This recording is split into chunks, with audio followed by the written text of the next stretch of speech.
The Cycle Frontier has some of the usual gaming issues like bugs, unbalanced weapons, and hackers, but today I wanted to talk about what is probably the most widely discussed issue with the Cycle Frontier, and that is the solo player problem, if that's what you want to call it.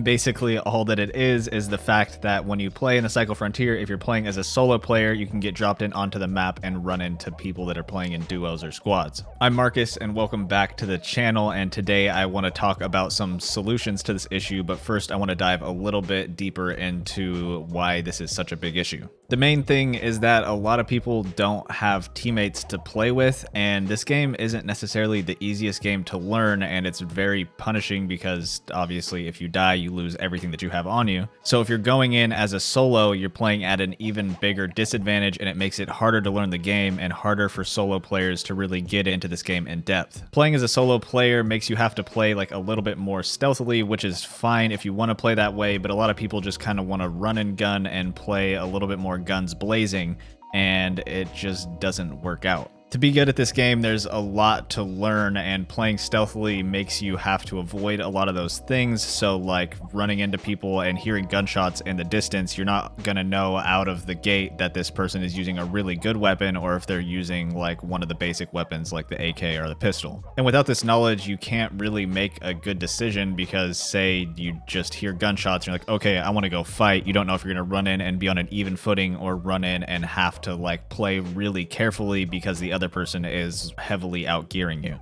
For what it's worth, I've played a decent bit of solos, and it does feel like you run into a significant amount more solo players when you are playing solo, but there still is that tension that there is a team around the corner. Basically, what makes this a really big issue is that people tend to get frustrated and quit the game before they really give it a fair shot, which is going to kill off a lot of the player base and just decrease the longevity of this game's lifespan. So there are a few solutions that I want to bring up. If you guys have any other solutions, feel free to leave it in the comments below. Also, if you've made it this far, be sure to drop a like on the video. But the first of which is going to be adding in specific solo lobbies. This would mean that if you're playing as a solo player, you're only going to play against solo players. And like I said, the devs don't really like that idea because they like being able to run into solos and squads and not really knowing what's around every corner.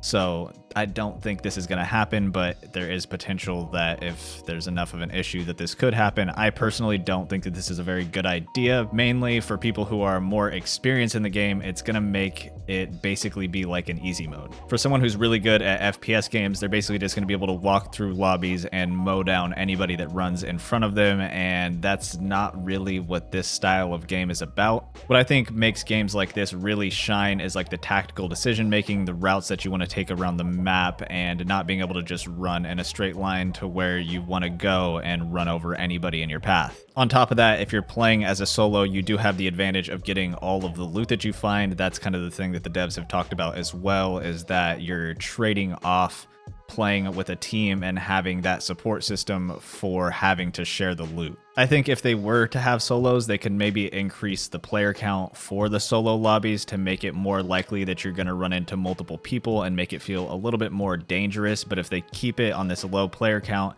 it seems like there's going to be a lot of separation between the players. You're not going to get into a lot of fights.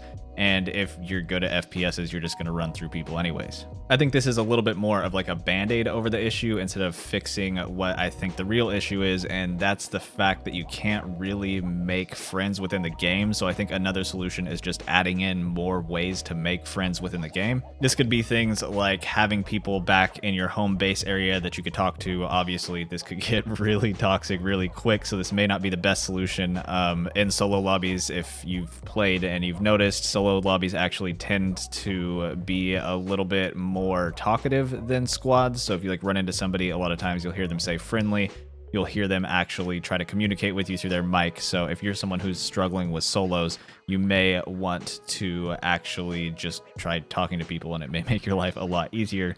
And even that, there's always that kind of threat of like, I'm risking all of my loot to try to make a friend with this person, and they might just stab me in the back and take all my stuff. So it's kind of an issue that you have to put yourself out there and risk everything you have on you just to make a friend and try to get into a duo. On top of just having people inside of your home base area, I think they can maybe add in like a text to chat. Again, any type of communication has the ability to get just extremely toxic.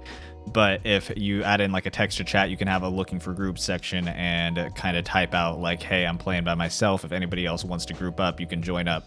So something as simple as that could really fix this problem and get people into more groups and kind of make the people who don't want to play solo and that stealthy play style have an option outside of that. Since the devs do want to keep solos and squads together in the same map, another thing that they could add that could be a solution is random fills. So basically, as you enter a game, you could check a box or something and hit like if you would like your team to fill, and then it would fill it with somebody else who also has that box checked. What an issue with this would be that it would take away the fact that as soon as you hit deploy, you would drop in onto the planet because you'd have to do some like matchmaking and stuff. But I think that's a pretty small price to pay. This would also allow people to choose to play solo who want to play solo, so that way it doesn't take away that option. So everybody just has the option to play in the way that they want. But again, this does present another problem, which is the fact that if you start running into some random squads and you get some idiot on your team that just wants the loot, you can land and then they'll immediately shoot you in the back and kill you. But I think they could fix this with like something as simple as just some sort of like detection system that detects if you killed your teammate. Maybe it'll have an automatic ban after you do it like twice in a day or something, or you can just like be able to report people based off toxic behavior. But I think they could easily fix this and punish the people that are acting out and killing the random players that they're filling with. But what's really good about this system is that since it's auto-filling you with teammates, if you do run into somebody who's actually cool, you can add them after the game and you can go in and not have to random fill, and you'll have teams and be able to fill up your friends list and always have people to play with when you're online. So if you don't want to play solo, you'll always have those people that you run into in random fills. Let me know if you guys have any solutions that you've thought of. Just leave it in the comments, and if you want to fix some mistakes that beginners tend to make, check out this video right here. I hope you guys enjoyed, and if you did, don't forget to like and subscribe. My name is Marcus, and thanks for watching.